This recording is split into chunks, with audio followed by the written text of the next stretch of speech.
اعوذ باللہ من الشیطان الرجیم بسم اللہ الرحمن الرحیم۔ غیر خدا کو سجدہ کرنے کا شرعی حکم کیا ہے؟ آج کی اس ویڈیو میں معاشرے کا ایک حساس موضوع لے کر آپ کی خدمت میں حاضر ہوئے ہیں۔ میں آپ مومنین سے التماس کرتا ہوں کہ اپنی مصروفیات سے وقت نکال کر آج کی اس مختصر سی ویڈیو کو آپ لازمی دیکھیں۔ عموماً آپ نے اپنے معاشرے میں دیکھا ہوگا، ہر جگہ پر یہ چیز رائج ہے، کوئی ایک دو شہروں کی بات نہیں ہے، تقریباً پاکستان کے اکثر شہروں میں یہ چیز دیکھنے کو ملتی ہے کہ جب بھی کوئی انسان کسی دربار پر جاتا ہے یا کسی سید کو ملتا ہے، وہ انسان ان درباروں پر سجدہ کرتا ہے اور ان بندوں کو، ان سادات کو ملنے کے بعد ان کے سامنے سجدہ کرتا ہے۔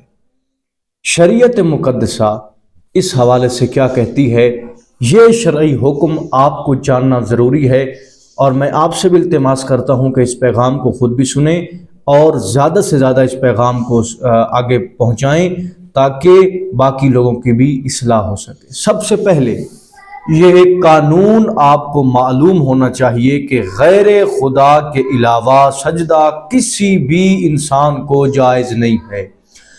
سجدہ صرف خدا کے لیے ہے۔ پیشانی زمین پر رکھنا صرف اس خالق لم یزل کے لیے ہے۔ جھکنا، سجدہ کرنا، سجدے کی نیت سے سر جھکانا، پیشانی رکھنا، یہ صرف اس اللہ کے لیے ہے کہ جس کو ساری کائنات سجدہ کرتی ہے۔ غیر خدا کے علاوہ سجدہ کسی کو بھی جائز نہیں ہے۔ اب یہاں پہ ایک نہایت اہم مسئلہ جو آپ کی طرف بیان کرنا ہے وہ یہ کہ اکثر لوگ ائمہ معصومین علیہم السلام کی قبروں پر جاتے ہیں، ان کے مزارات پر جاتے ہیں، حرمین پر جاتے ہیں، تو وہ لوگ وہاں پر بھی سجدہ کرتے ہیں۔ کیا وہاں سجدہ کرنا جائز ہے یا جائز نہیں ہے؟ تو یہ بھی ہمیشہ بات یاد رکھیں، اگر کوئی انسان خود امام کو سجدہ کرے، خود اس مزار کو سجدہ کرے، تو یہ سجدہ کرنا بھی شریعت مقدسہ میں حرام ہوگا۔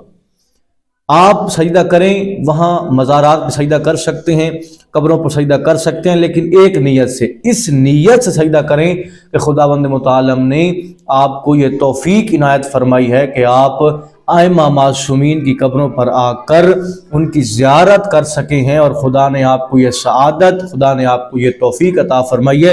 وَإِلَّا اگر آپ بذات خود ان کو سجدہ کریں گے تو یہ سجدہ کرنا حرام ہوگا، اور وہ انسان مشرک ہوگا اور شرک کا مرتکب ہوگا۔